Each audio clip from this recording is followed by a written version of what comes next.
Welcome, everyone. Thank you for joining us today. I'm Christy Lake, Chief People Officer at Twilio, and I am excited to have the opportunity to talk to our special guest, Simon Sinek, about a trend we're seeing in the people world and across the globe, the Great Resignation, its impact on how we do business, how we lead, and how we continue to create sustainable organizations. The Great Resignation, as some are calling it, is this phenomenon of employees that are voluntarily leaving their jobs in record numbers. Across almost every industry, geography, we're seeing it globally. In April of 2021, about a year into the pandemic, we started to see a surge of workers quitting. In the US, more than 24 million people quit their jobs between April and September of 2021. In July, the UK hit an all-time high of over 1 million job vacancies. Nearly a quarter of Singapore workers are planning to leave their current employer in the first half of 2022. A Microsoft survey of more than 30,000 global workers showed that 41% of employees were considering quitting or changing professions within the year. A great resignation indeed. We've all seen it or felt it, this exodus from the workforce. Maybe you or a friend or family member or someone on your team have quit their job. Perhaps you've had disruptions to how you do business, how you've had to wait in longer lines for service due to staffing shortages. What's driving this?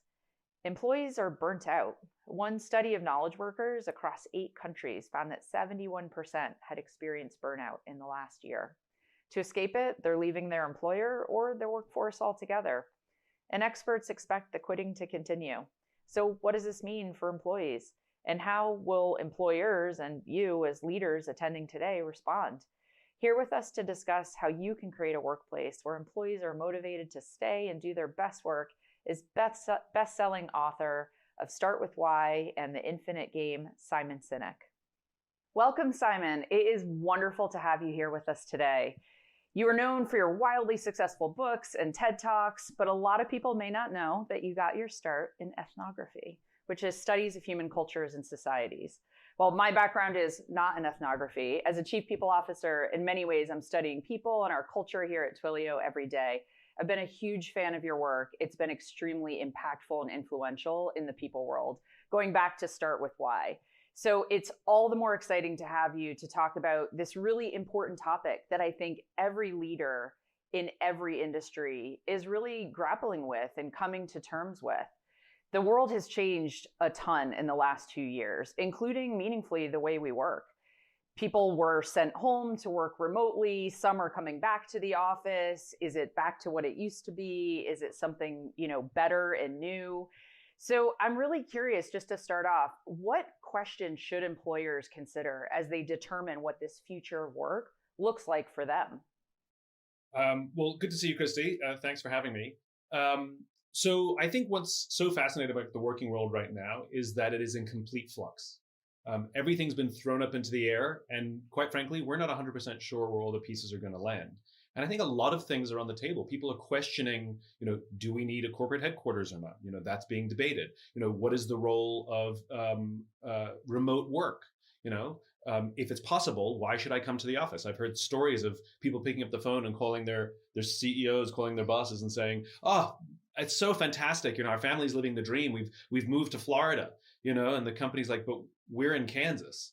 And they're like, "I know, it's just wonderful. We've always wanted to live in Florida, and now we can." And nobody asked, "Do you mind if we move to Florida?" And so I think a lot of companies are like, "Do we say anything? Is that a problem?" But we wanted everybody to come back to the office. And the answer is we kind of have to wait and see. And so when you ask what should companies be asking themselves, I think they have to put everything on the table and ask themselves, what is the future of work? One of the things that I think will happen is there's just going to be more flexibility. So in the past, sort of pre our comfort with remote work, you'd have to ask permission if I can work from home next Thursday. And I think what's going to happen in the future is people are going to pick up the phone and send an email and saying, "Hey, I'm just going to work from home today," and everything will be fine. Everybody will be fine with that. But I think everything's on the table, and those discussions have to happen. And you cannot dig your heels in and say, "Well, this is the way it used to be, and this is the way it's going to stay." It's just not going to work out well. Yeah, and I think that's the fundamental question that companies are wrestling with. It's these notions of productivity and mentorship and learning and connection. And if we don't have the constructs that we worked in previously, where you could take for granted the hallway conversation and the water cooler chat, how do you replace that with something new and better? And so I'm curious, what do you make of what feels like the generally accepted belief that connection suffers, that relationships suffer? Like, what do companies make of all of this? Well, of course, that's true. We're social animals and we need human interaction. One of the reasons mental health has become such a significant topic right now is because we're disconnected, and we have been disconnected from people. We've seen kids suffering. We're seeing rises and all kinds of outbursts on airplanes, and domestic violence is on the rise. So mental health is a real thing because we've been so disconnected from other people. Isaac Stern, the virtuoso violinist, said music is what happens between the notes. Well, trust is what's built between the meetings. And as you pointed out, it's the little chit chat walking into the conference room, and the little chit chat and the meeting that continues after the meeting. It's the bumping into somebody in the hallway and be like, "Oh, I meant to tell you," or stopping someone and saying, "Hey, you want to grab a coffee or lunch?" And it's all those seemingly innocuous little interactions over the course of time that build up and build relationships, build trust. In a digital world, that's gone. Those don't exist. We only have the meetings. And so when you talk about what can replace those things that's better, the answer is nothing. Nothing can replace and be better than genuine, real human connection. And I think what a lot of companies don't recognize is if you do have a distributed workforce and you're okay with remote work, you actually have to do more to create relationships. You can't just allow it to be organic like it is at the office. So, for example, one of the things we do, we have a Monday morning huddle where the whole team comes together and we say what's on our heart and mind. And we answer either a funny or poignant question that the huddle leader will ask. And we spend about 45 minutes to an hour on this call, and there is no discussion of work. There's no talking deadlines or performances or projects, nothing. It is strictly human connection. And we actually learn about each other. And, we find out that people have kids. We find out that somebody's parent is in the hospital because they talked about how they had a difficult weekend. We find out that somebody loves cooking, and we're finding relationship. And it is a huge help. We've had many people who've joined our team throughout COVID who've never met. And this has been a fantastic way for them to meet each other. We're also a big fan of work sessions where you turn on Zoom, you just leave the picture in the corner and you just work together, even if you're not working together. Or little social times where you have, a drink together on a Friday or something. But we actually have to do these things prescriptively that used to happen organically. And of course, COVID restrictions notwithstanding, offsites now have even more importance, and it becomes less about the person who's speaking on the stage or whatever, meeting we have at the offsite, and it becomes about the people getting to spend time together. I love that. And yeah, I feel like the conversation has really shifted more towards this. How do we, with intent, craft opportunities for people to come together, whether it's your Monday morning huddle or your work on Zoom session. And it is really, I think, pressuring companies to think about what does that look like for them.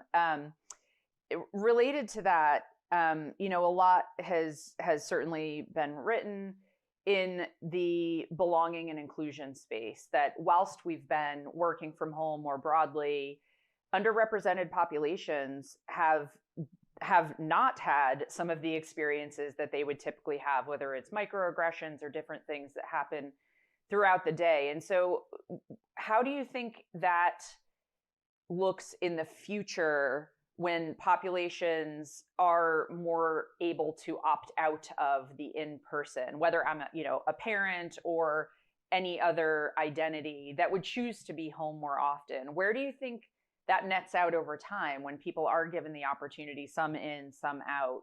Does that hurt? Does that help?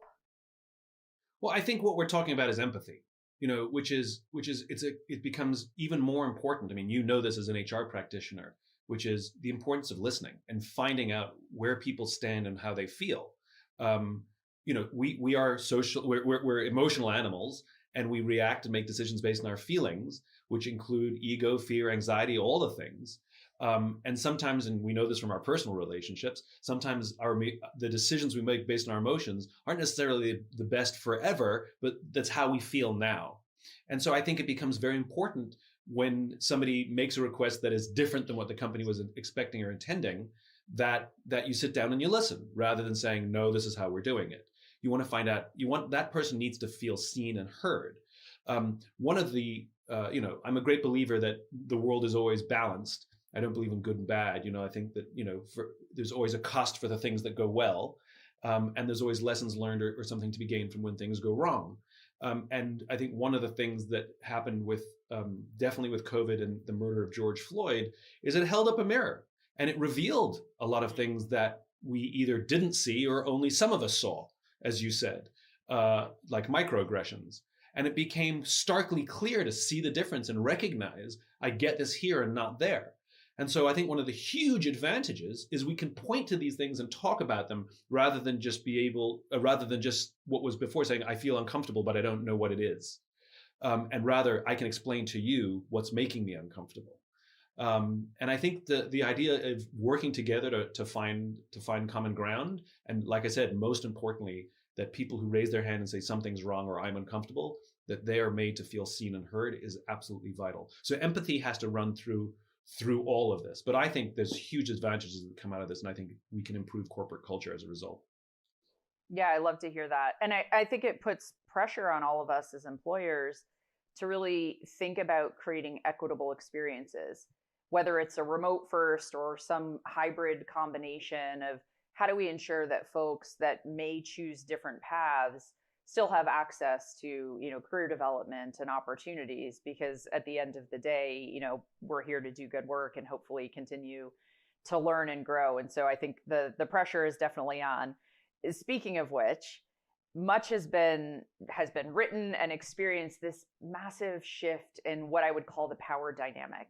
That it used to be the employer kind of, mandated, these are the terms, you're in Monday to Friday and, we expect you to be there for whatever. And now employees are saying, no, thanks. I'm really keen on going to Florida, and that's what this looks like for me. And for some industries and for some employers, that I think has really created some fear. Are my people being productive? What are they doing when I can't see them? And so how do we change this mindset instead of, this is something that, you must do, to, wow, we really need to, empathetically listen to our employees and figure out how do we create this new thing that's, better and different, but still great? Well, it's a shifting balance, right? FaceTime used to be a thing where we determined how hard you worked or how devoted you were to the company based on what time you showed up and what time you left. And yet stories abound of people who sat at their desks and did nothing. They just needed to have the FaceTime so that their boss saw that they were there, because that was the metric of that company. So you have productive and unproductive people at work and not at work. And so we just have to shift slightly that our ability not to see them. We have to learn to trust, which is a hard one. One of the things that I find really interesting is I've pulled back on, I used to be like, I don't want you working on nights and I don't want you working on weekends. I want people to have their time, because when we had a traditional 9-to-5 sort of mentality, I wanted people to let go of work and have personal time. I've actually pulled back from saying those things because now I don't know when people want to work. Maybe they want to wake up late or go to the gym in the morning and start working at 10 or 11, but then they'll work to 7 or 8 because they're happy to do that. And so now I think we have to learn to allow people to figure out their own schedules. Now, the missing piece is communication. What must happen for any employee who wants to have a schedule that is different or alternative to what the company's expectations are or what the standard is they have to communicate. Communication is different than making a demand or just sort of making an announcement, but rather like, hey, I'm happy to work later. I really want to have my mornings to get my kids ready to go to school. Would it be okay if I started work at 11 or 10, which means I wouldn't be on any meetings? Can we push meetings past 10 o'clock? And it's a discussion, because the answer is, yeah, probably. we almost all situations, there's a very, very comfortable agreement that everybody can be comfortable with. I think what both employees and employers get struck by is the demand and the announcement, like, you will do this, and that goes both Right. ways. I think we just want to be heard and seen, as I said before, and but communication has to happen. There has to be communication. Because, like I said, I think a lot of employees feel embarrassed to ask or afraid to ask. But if you have good leadership and somebody who cares about creating a positive working environment, they should be open to pretty much everything. Yeah, I agree. I always say expectation management makes the world go round. It's like, here's what you can expect from me. And is that cool? Does that work for you? Or should we make a different, contract, so to speak? I was thinking about it, and I was thinking about it like a personal relationship. Like, you can't just come home to your partner and say, this is what I'm going to be doing. Like, it doesn't work that way. Like, even if it's legitimate and fair, they may get defensive. And so it's communication. You say, would it be okay if, or I was thinking about, and you involve them and include them in the decision, and that you get exactly what you want. It's very Right. similar. As you said, expectation management and effective communication are important in all relationships, personal and professional. Absolutely. I mean, you can try that route, but it doesn't tend to work over the long term. And candidly, we've seen companies that have come out with a this is how it's going to be, and seen myriad companies, pull back from that and retrench, and, actually it's not going to be 5 or 3. It's going to be more like, you tell us, what do you want? Um, which leads me to the next topic, which is recruitment and retention. So this shift in power, the rebalancing, the more engaged, flexible, way that folks are connecting now, it's really impacting the recruitment and retention of employees. And the job market is like I have never seen. I got my little auto notification this morning. In the U.S. alone, over 10 million open jobs right now. And so it is very clear in today's labor market, it is a job seekers market. And so how should companies think about, what are people looking for, and how do we differentiate from the company down the street, especially in such a dynamic time when we're all trying to figure out what that future looks like? Well, I think we have to ask ourselves why is the Great Resignation happening? And a commentary about people getting, their government checks. Yes, that's a small percentage. I don't, that's not the majority. Somebody decides, what, this is not for me. I want to follow my dreams. Those are there too, but I don't think that explains the mass exodus.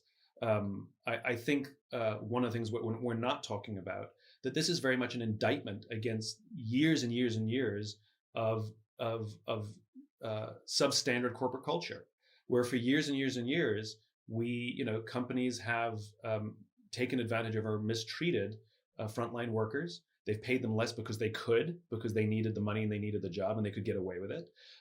Where corporate culture wasn't necessarily great. It was just fine. Like, how's your work? It's fine. Like, it's not toxic, like I'm getting yelled at every day. It's just fine. And, would I like to quit? I would like to quit, but the unknown is way scarier than the devil I know. And so we stayed put. And then COVID happened, and a lot of people got furloughed or laid off, or even just had the fear of losing their jobs, and they made it through okay. And all of a sudden, the unknown became a lot less scary. And so, faced with going to work to a place that I know doesn't see me as a human being, they just see me as a number to be calculated on a spreadsheet, and the unknown, I'll take the unknown. And so, I think this is, as I said before, a huge indictment for decades of companies not focusing on strong corporate culture, quite frankly, and not seeing their people as people. And so this is a correction. We know stock market corrections happen when they're grossly unbalanced. Well, this is a correction in the labor market because it's been grossly unbalanced. So, for those that underpay, pay clearly is one of the things. But I think also, as you said before, like, when you join our company, we see you as a human being. We want to see you grow. We want to see you learn. We want to put you on a path to help you achieve what you want to achieve. And whether you stay here for a short time or a long time, we want you to feel that the time you spent with us was worth it and you're a better version of yourself because you were with us. And I think companies have no choice but to invest in their people, to invest in learning, in leadership. One of the things that I find astonishing is how little leadership education there is in companies.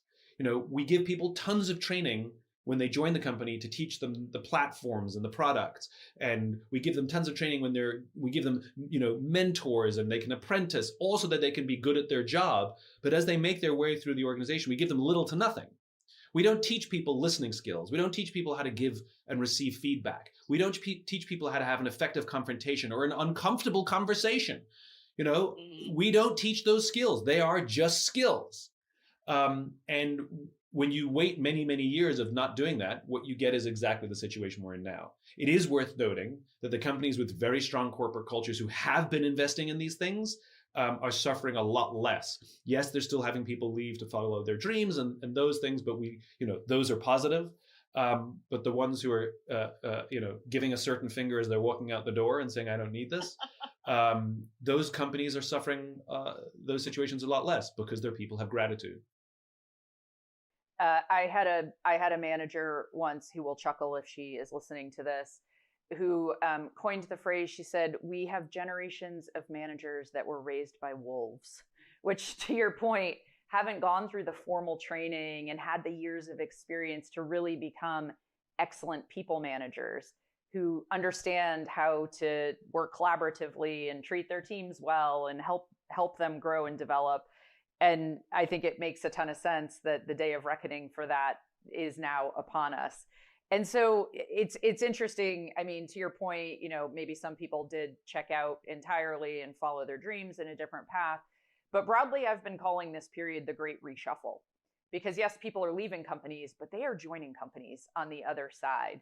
And I think lots of that, to your point, it is really shining a light on companies that perhaps haven't been great at, treating their people well. But I'm curious your thoughts. You called it almost like a market correction. And when I think of those, I think, okay, there was a defined period of time. You could track the stock market, see what was happening, and then you could see when recovery happens. And so are you thinking of this period of time of the Great Resignation, the Great Reshuffle, as a point in time and a correction? Or is this more of like a seismic systemic shift that you think is going to be enduring, this power rebalance, all of it? So a system corrects when it's out of balance, right? And so whether it's a stock market or a labor market, and so it's woefully out of balance, and it doesn't go like this, it goes like that. And that's what we're experiencing. That's what we're in the middle of, which is it's a complete swing to the other side. And usually what happens is we look at the ills that cause the imbalance in the first place. After the Great Depression, they passed the Glass-Steagall Act to prevent another Great Depression from happening. They put in all kinds of controls on our economy, and it worked, by the way. And so what I think is important is for people to go back to the source. It's not to look at the symptom and treat the symptom, right? Because then we were not going to correct it. We'll just throw money at the situation, which is a short-term correction. It'll fix the problem only in the short term, but it doesn't make people feel better when they come to work. I think we need to look back at how we have been operating. If you're a company that is going through, where you're losing labor and you can't get them back, or you're losing teammates. I mean, the fact that we call people labor, that should set up a red flag for us as well. The fact that we're losing teammates and that they're not coming back. Let's look at a history of how we fought them. When they asked for reasonable wages, did we fight them? When they asked to be seen and heard, did we put up barriers? Did we invest in their personal growth? Did we promote the toxic high performer into a leadership position, and then they became a toxic leader and justified it because their performance was good? Or did we promote somebody who had good natural leadership positions regardless of whether they were one of our top performers or not? They knew how to help others work at their best. Like, we have to look at our promotion structures. We have to look at our incentive structures. Do we only incentivize people based on individual performance? Is that accidentally breeding behavior inside the company that we find obnoxious, like where people are stabbing each other in the back to get ahead, to make themselves get ahead? Are we incentivizing teamwork? I think it is incumbent upon companies to really do forensic dive into the way they have been doing business, to try and understand what people are emotionally reacting to and where they have the courage now to leave. I think that's such good guidance. And certainly we see a fair amount of short-term response that's, oh, it's, summer Fridays and different things, and all good ideas, and I'm sure have merit. But to your point, really fixing the systems and shifting them towards positive, equitable approaches to all of these moments that matter to all of us in our careers, is so important. It brings me to another, which you touched on earlier, mental health and burnout. And increasingly, companies will look at that and say, well, this is the thing. And there are all these other things that are longer term and take a while to actually, correct and make better. But in the short term, you just hear so much about burnout. Or, I know I'm certain you read, last year, Adam Grant wrote that great article about languishing and this notion that we're just stuck in the middle of it all, whether you're a caregiver or whatever your personal situation is. What is the way through this? What do you think, to not treat the symptom, throwing a Friday off at somebody that's enduring, longer term burnout, is probably not going to be the solution? What do you think about it all? So one of the great things about COVID is that nobody, not a single person, was smart enough or strong enough to escape any kind of trauma from it. What some people had it soon, some people had it later, some people had pieces of it, and it sort of continues to be a steady drip. Some people had an intense depression, but we all went through it. Which means I hope that we have more understanding and empathy for the condition, for mental health. That this is a real thing that people go through, and sometimes they can't explain it. I think very often we want to know what the reason, what the cause is. Like, is it because you have a sick family member? Is it because you broke up with your boyfriend or girlfriend? Like, we're always looking for the cause, and sometimes it's not there. And I think it goes back to what we said before, and this is probably going to be a theme in all of these questions, which is it goes back to empathy, which is it's not for us to fix. It's for us to hold space. There's a very simple question for a leader, which is, are you okay? And this is something we have to do whether we think someone's okay, whether we think somebody's not okay. A lot of people can mask how they're actually feeling. They double down on work to compensate. So it's just because somebody's productive and their performance is up doesn't mean they're not struggling. And so to create a space where you can say, are you okay? And actually care about the answer is a huge test for leadership. And by the way, the best way to achieve that is for the leaders to lead by example. And that's very scary for a lot of people in leadership positions. We talk about vulnerability. But the reality is, if they're not modeling the behavior, other people won't follow it. If we say, we want to know how you feel, but I'm always in tip-top shape and I always have all the answers and I'm always strong, well, then I can guarantee you that creates an environment in which people actually are afraid to be honest. And so it's necessary for people in leadership positions, whether it's on a huddle or some other forum, or maybe to a few people, and say, hey, listen, I'm struggling this week, and I want to apologize and say, please be patient with me. I know I'm not at my best. I think I might actually take a Friday off because I'm having a hard time this week, and I'm not sure what it is, but I know that I'm not myself. For a leader to be able to say that creates an environment for somebody on the team to come and say the same thing, and then we can hold space for them. But if the leader's lying, hiding, and faking every day, then all we're doing is creating an environment where our people will lie, hide, and fake every day. And so, I think this idea of leading with vulnerability, and vulnerability doesn't mean that doesn't mean you're weak. All it means is you're willing to say something that makes you admit a mistake, ask for help, say you don't understand something, or admit struggle. That's all it is. That's all it is, with the confidence that people will be there to hold space for you and support you. And if the leader's willing to do that, it's remarkable what we can create around us for the people who work there. I want to unpack this notion of leadership. We have seen a rapid acceleration in the expectations of being a great leader. It's not enough anymore to direct the work, to hold people accountable, to give feedback, check. Leaders in the last 2 years have been called upon to do things they never did before, whether it's the vulnerability you talk about and really inviting people into your world to help them understand how you're coping and how you're working through things, but leading with empathy, checking in on folks' mental health and wellness, understanding, do they have a sick parent they're looking after? How do I help you balance some of these things that well and truly go beyond the confines of what traditional work relationships were? Now that work is like, hi, I'm speaking to you from my dining room right now, right? It's a very different world that we're all in.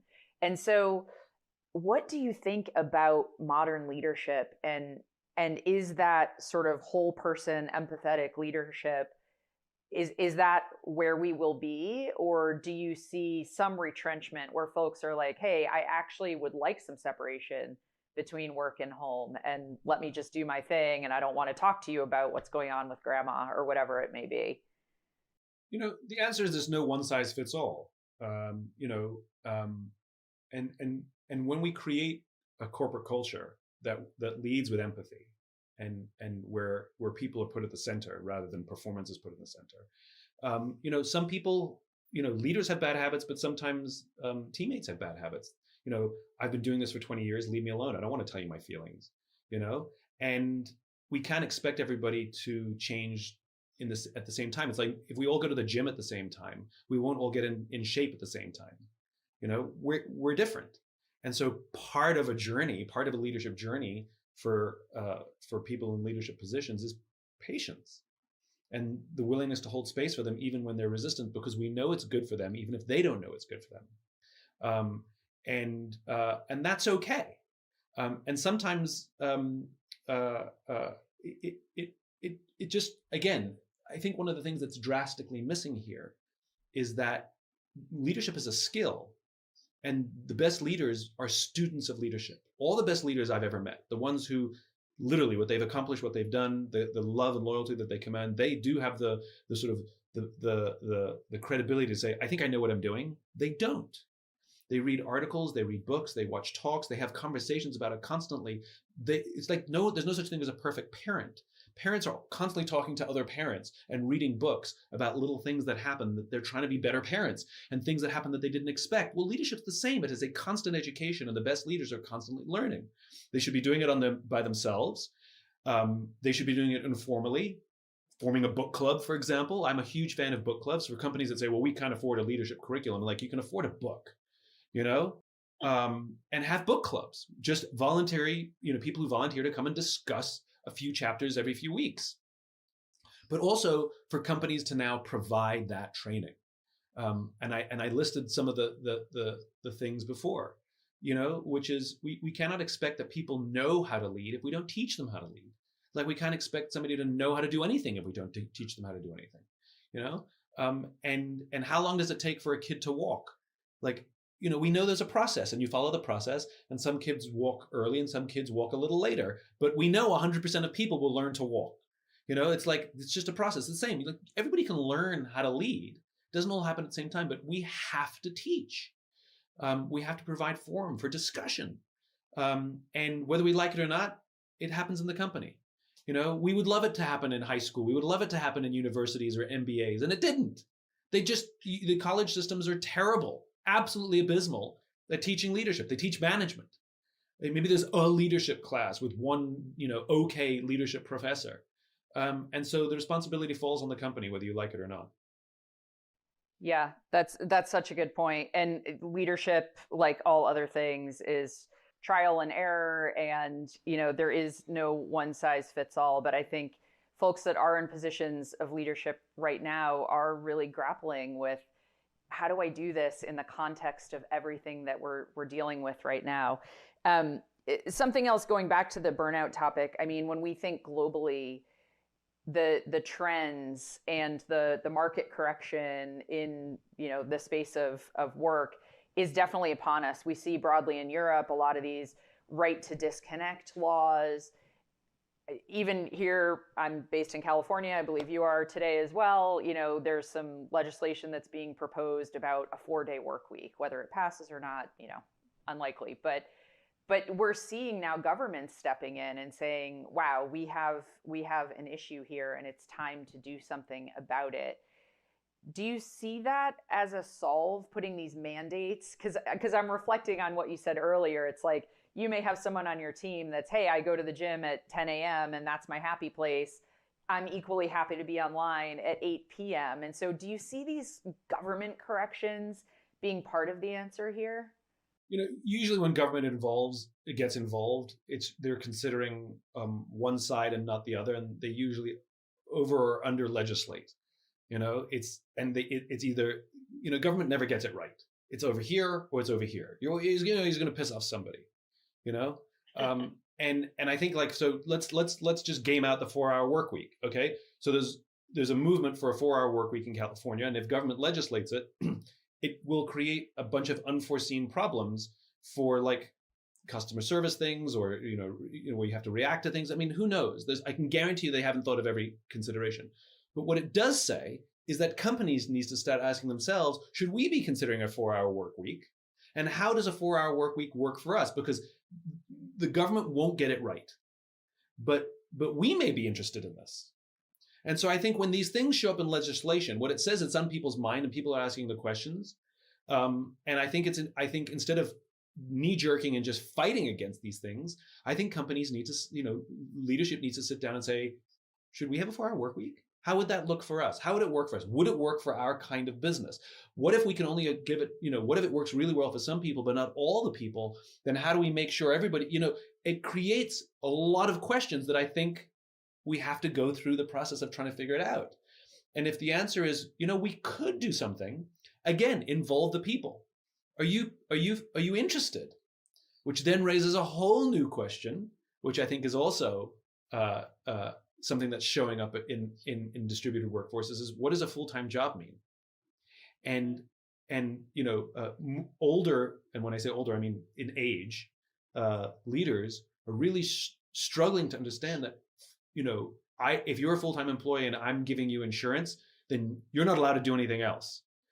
But we don't know that, because we know that in the past, if you worked from 9 to 5, you can do whatever you want on your nights and weekends. You can have 15 jobs if you want, as long as you're working nights and weekends. But if it's not 9 to 5 anymore, how does that look? Can you have 2 full-time jobs? Is that wrong? And a lot of young people cannot distinguish. They're saying, you say I can do my work whenever I want. I work from home. You have no problems with my performance. What do you care when I work and where I work? So what if you're giving me insurance? Thank you very much. I do good work for you.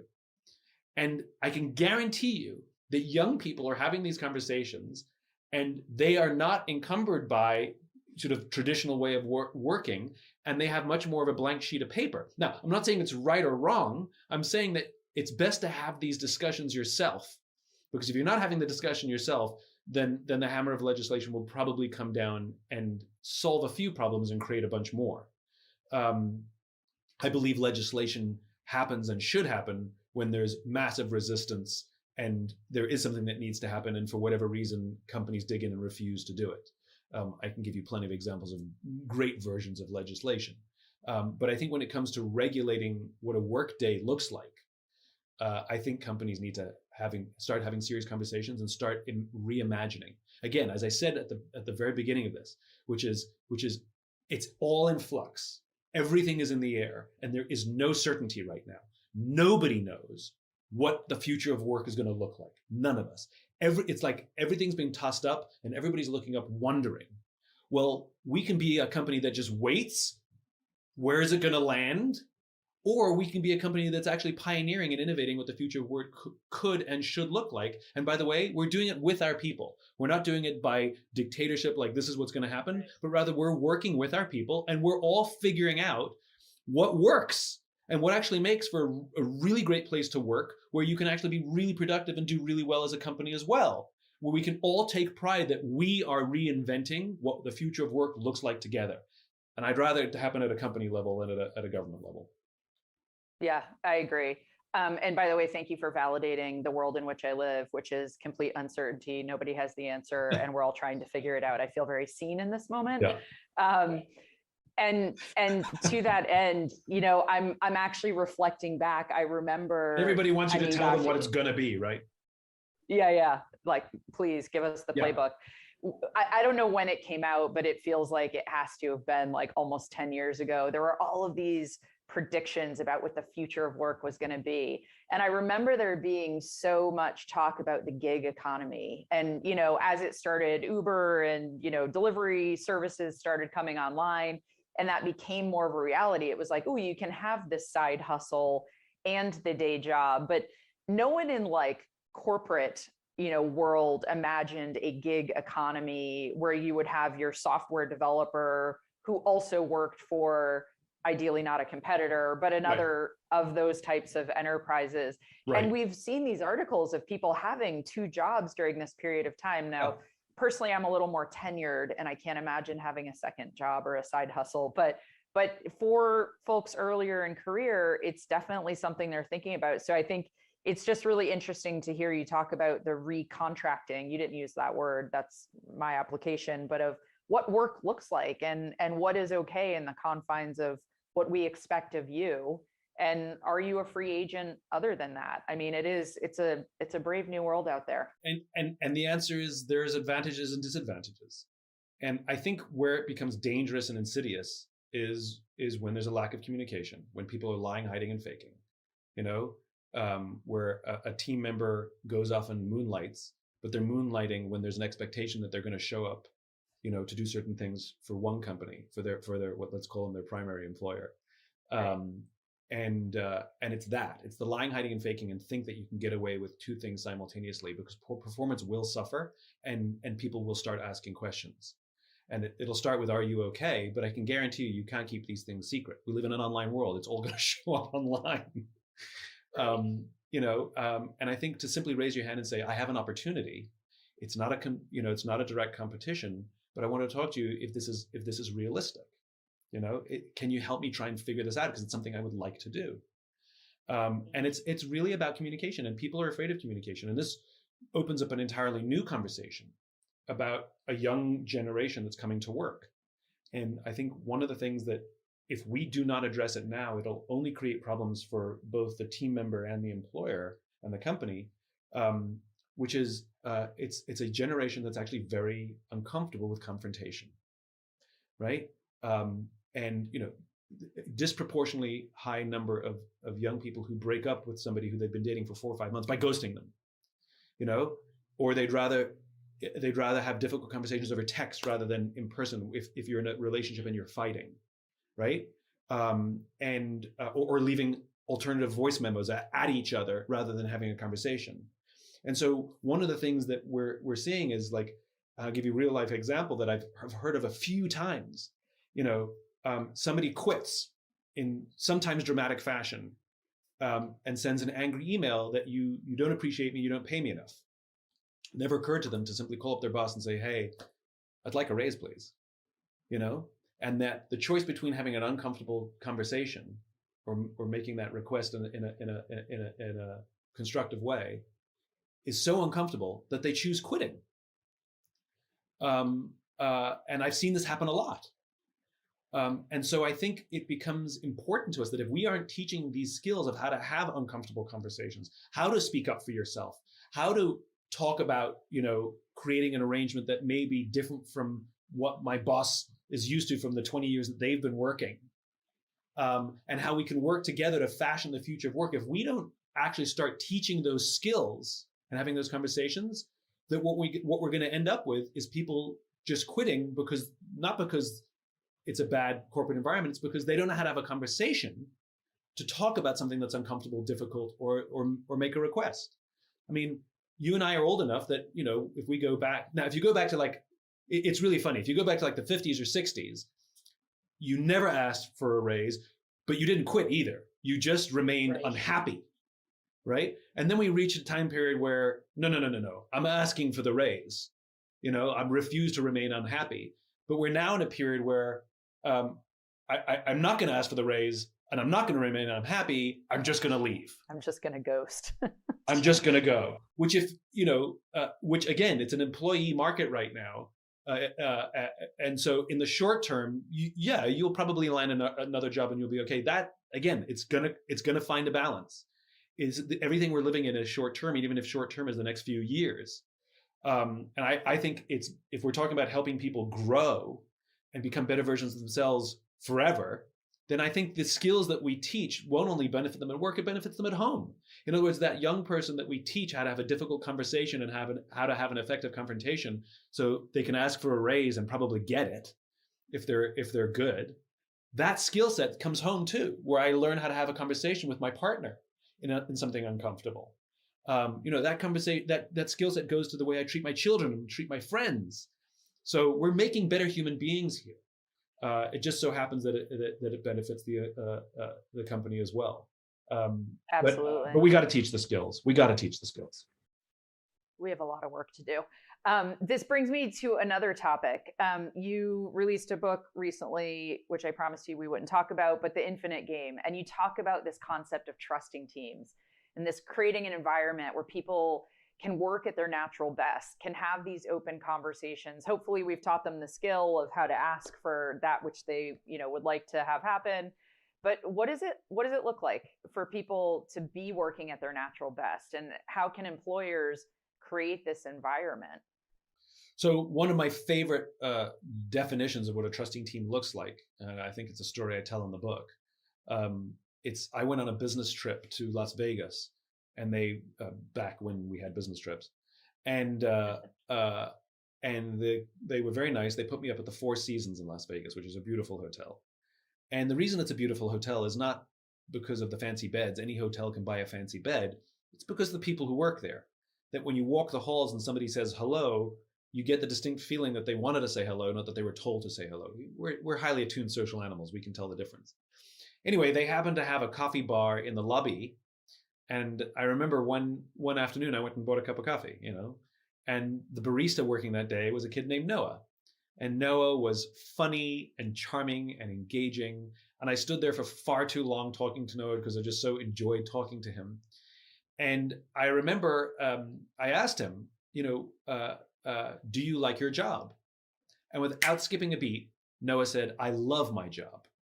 Now, in my line of work, that's significant. Like is rational. I like the people, I like the challenge, I get paid well, I like my job. Love is emotional. It's a higher order connection. Like, do you love your wife? I like her a lot, right? It's a different thing. He said, I love my job. So of course my ears perked up. And I followed up and I said, can you tell me specifically what the Four Seasons is doing that you would say to me, you love your job? And again, he didn't have to think. He said, yeah, absolutely. He says, throughout the day, managers will walk past me and check in on me, ask me how I'm doing, ask me if there's anything else that I need to do my job better. He said, not just my manager, any manager. And then he said, I also work for another hotel. And there, the managers walk past us and catch us when we're doing things wrong. There, they're driving performance and want us to just make the numbers. He says, there, I like to keep my head below the radar and just get through the day and collect my paycheck. Only at the Four Seasons, he said, do I feel I can be myself. Now, if you think about it, this is the exact same human being working at two different companies, and yet our experience of him will be profoundly different.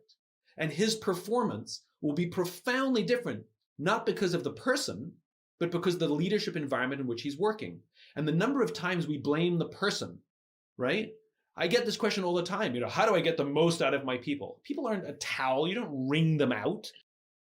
The better question is, how do I create an environment in which my people can work at their natural best? And that's what the Four Seasons has learned to do. And so it's the exact same person. I find that profound. That usually if we have bad customer service, sometimes it is the person, without a doubt.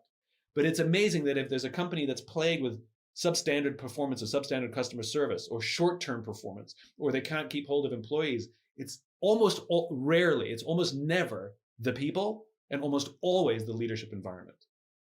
And so that's how we create trusting teams. There's so much in that.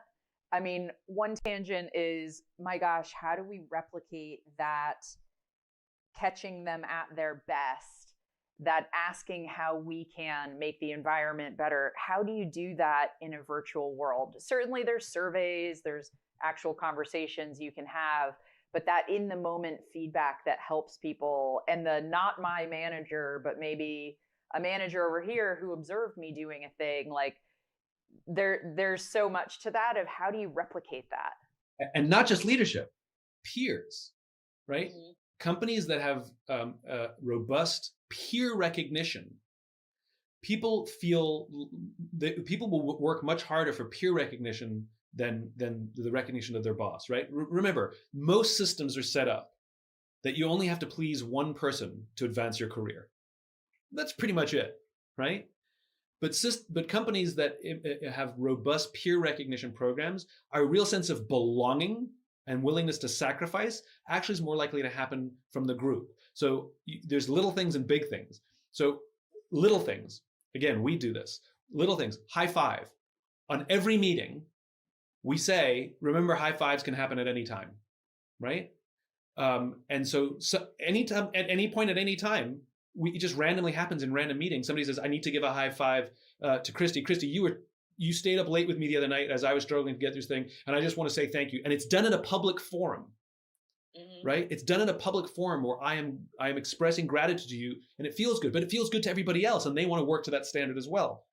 There's more robust things I've seen that other companies do where they send out that time of year. They say which person on the team best represents and best exemplifies our values. This is not about performance. That you want to be more like.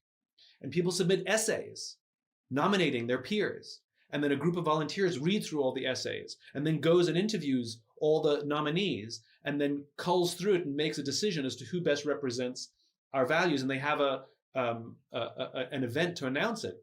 And they'll read the letters. They'll read the essay submissions, and there's always tears. And again, pre-COVID, what these companies would do is they would fly the parents of the winner to come in, and they'd keep them hidden. And when the winner was announced, they'd walk the parents in because they want the parents to see the kind of child they raised.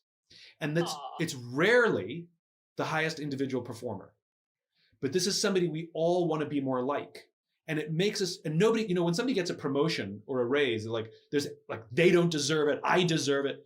In these cases, no one's angry. We're all so grateful to this person, and we want to be more like them. So I think peer recognition, like I said, you can do it simply, you can do it complicated, but having a robust form of peer recognition is a great way to build that sense of belonging and desire to contribute, even in a virtual world. I love it. So many great ideas. And I would love to stay on this theme because we're going to shift sections now. What gives you hope for the future? We are in 52 card pickup land right now with what work is going to look like, redefining relationships, loyalty, connection. There's creating trust, creating these amazing environments that celebrate and uphold people's successes. What gives you hope and optimism for the future? Like life, it's a bumpy road. This is a bumpy road. When COVID first struck, I smirked. All the talking heads that said, in these uncertain times, I'm like, hold on. All times are uncertain. There's never been a time in history that was ever certain. Every day is uncertain. All that happened is we went through a period of calm that lulled you into a false sense of security that there was certainty, but there never has been and there never will be. And so what gives me hope on this bumpy road is that we're rejecting, Jack Welch, more Milton Friedman ideas of what capitalism should look like. We're rejecting and asking questions about shareholder supremacy. We're talking about that shareholders don't come first. You have Larry Fink writing letters about the importance of purpose. Look, I wouldn't have had a career in the 80s and 90s. Are you kidding? Talking about why and purpose, I would have been laughed out of. Purpose sounded like hippy dippy stuff.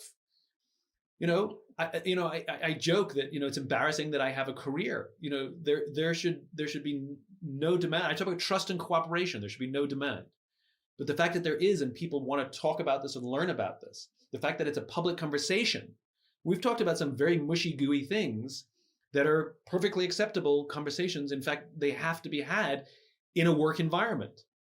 And so I think a rejection of the 80s and 90s form of capitalism, where we over-indexed on rugged individualism and shareholder supremacy and profit before people and profit before purpose, gives me hope that even though it's a bumpy road and we haven't figured out what it'll look like, I think we're trending in the right direction, and we're having those conversations. And the companies that are doing that are the companies that we're highlighting and wanting to work for. So I'm very optimistic. So many powerful insights. We have a couple of audience questions for you that we'll just go through rapid fire. What is the biggest thing that you've learned while working remotely? Oh, great question. For me, one of the huge insights is that we can have multiple feelings at the same time. So, when COVID first started, I was in a period of massive pivoting and reinvention, like so many. And as a creative person, I chaos is my happy place. I can't be there sustainably the whole time, but in moments of chaos, there is massive creativity. And so I was embarrassed because I was having fun. And yet around me was death and destruction and bankruptcy.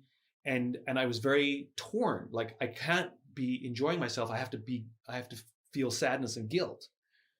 And as I went through my own depression, as I went through my own dark days during COVID, could I not be optimistic? And one of the huge things I've learned as a human being is we actually can have simultaneous feelings. We can have feelings at the same time that are apparent opposite. I can be sad and excited at the same time. I can be depressed and optimistic at the same time. And so that's really helped me, that I can have any feeling that I feel in the moment that I'm feeling it, even if they seem like they're opposite. And I don't have to have an additional feeling like guilt because I rationally shouldn't have that feeling, or at least the story I have in my head. So that's been really helpful to me, not only at work, but it's been really helpful to me in my personal life as well, just to have all the feels whenever they happen. Oh my gosh, so much self-awareness in that answer. So you touched on, we got to know you.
In your start with why. And so a question that we have for you, would you modify your start with why philosophy if you were to write a new book that reflects the most recent issues the pandemic has imposed on society and business today? The simple answer is, I believe in the scientific method. I believe in developing theories. And when I first articulated the concept of the golden circle and start with why, it was a theory. And I set out to test it with looking for opportunities for it to fail. So I tried it in government, I tried it in big business, small business, B2B, B2C. I tried every place I could go wanting it to fail so I could improve upon it. And so I love it when there's chaos and things because I get to test. And I'm proud to say that the theory holds up. And if I were to go back and rewrite the book, I might change a couple of the case studies because they're just a little dated. I change a little bit of the language because it's a little dated. But fundamentally, I can say with great pride that the theory holds up, and it continues to serve me personally. I continue to start with why and lead with why to this very day. I love it. Along those veins, another question: how do you reverse engineer for a strong why or collective goal? Okay, there's two very different things. So you don't reverse engineer a why. A why discovery is objective. You have, as an individual, you have only one for your entire life, and you cannot change it. And as a company, you're supposed to have only one, although you can break it. but it always comes from the past. Companies were started by founders, a person or small group of people that had a vision for something and were driven by something, and they took an overwhelming risk of failure to do something. Remember, most new businesses fail within the first 3 years, and yet somebody thought that those odds were worth it. And it's that drive. And so a why is objective. It's about going back to the past and asking where we come from, and then building upon that foundation. If you want, an extreme example, the United States has a founding story. It's the Declaration of Independence, where we announced why we needed to exist, that all men are created equal, or people are created equal, endowed with these unalienable rights. And we've changed the manner in which we've gone about it, and we've tried to get better at it. And we know that it's a vision and it's an idea.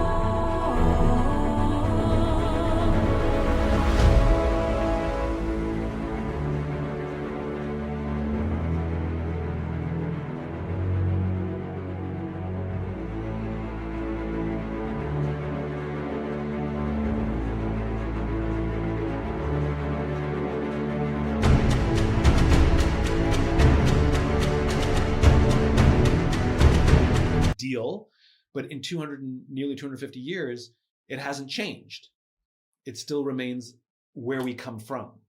And the same is true for a company. The same is true for a person. We are the sum total of how we were raised by our parents and the experiences we had when we were young that formed us into who we are. And though we can act differently, there's no changing fundamentally who we are. I'm curious, how has the Great Resignation been different across Asia or Europe? Have you seen any different trends or patterns? It's showing up in all kinds of places. You have the lie down movement in Asia. And so it is, I think people are asking questions. I mean, remember, in terms of work, so goes America, so goes the world. Because America's economy was so large and because this country was so rich, a lot of nations, especially developing economies, copied how America did things. And so through the 80s and 90s and sort of Jack Welch sort of theories of leadership, the rest of the world followed. And now that sort of America is tipping in the other direction and there's a correction, I would expect that those that followed our theories are going to tip the same way. So it's showing up around the world. It is a universal. It's showing up in different ways, but it's there. It's definitely there. The next question we have is about innovation.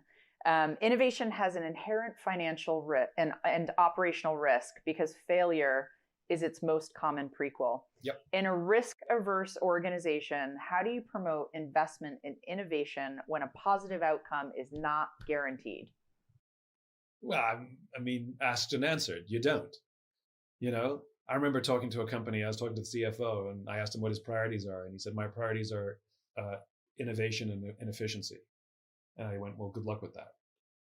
Innovation is inherently inefficient because you try and fail, you try again. If you have to have a performance guarantee and you have to demonstrate results of any investment, every single time in the first year, then the simple answer is you're not an innovative company. You're putting lipstick on pigs. You're making a screen bigger and adding more memory, but you're not profoundly changing anything.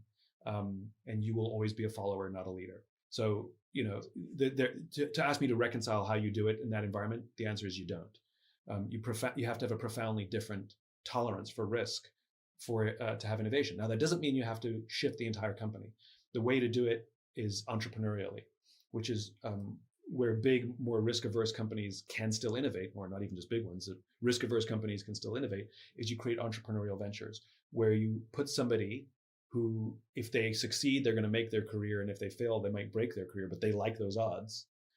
And you take them outside of the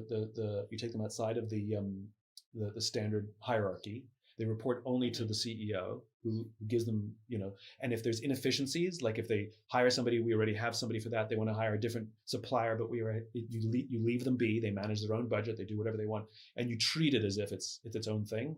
Then you can have innovation that way. But it's ostensibly an entrepreneurial venture within the company. But yeah, no, the answer is you don't. Okay. We're going to do some rapid fire. What was your first job? My first job, I worked in advertising. I worked as a competitive analyst in a large agency. Okay. What is not on your LinkedIn profile? I don't know. It's just like, are you like a fantastic spaghetti maker? Okay. I make really great salmon. I can make salmon like 5 ways. And I love cooking fish. Okay. That's your party trick. That's what you bring to the table. Yeah. If anybody wants salmon, I'm your man. Do you have a great book recommendation for us? So James Carse, who wrote Finite and Infinite Games, before he died, I had the opportunity to spend some time with him, and he wrote many, many books. And I asked him, "What's the best book you ever wrote?" I wanted to know, and I thought he was going to say Finite and Infinite Games because it's so freaking brilliant in its concept. But he said the best book he ever wrote was A Religious Case Against Belief. And I started reading it just out of curiosity because, one of these people that I love and admire, Dr. Carse, this is his favorite book that he wrote. And I got through the first 5 pages and I had to go back and reread it again because it was so dense and made my head hurt. And so if you like things that make your head hurt and if you like having your assumptions challenged and you like sort of philosophical rabbit holes, it's very interesting. I now know what I'm getting for my father for his birthday this year. Thank you so much. Simon, thank you so much for the time, for the insight, for your perspective. You are such a leading mind in this space. And I think in the course of this time, I felt all the feels. They were mushy gushy. I didn't feel at all hippy dippy. And I felt very validated, and hopefully the same for our audience as well. So thank you so much for your time. I really appreciate it. It was a pleasure to talk to you today. Thanks so much for having me. And I'm really glad you heard all the feels. Take care of yourself and take care of each other.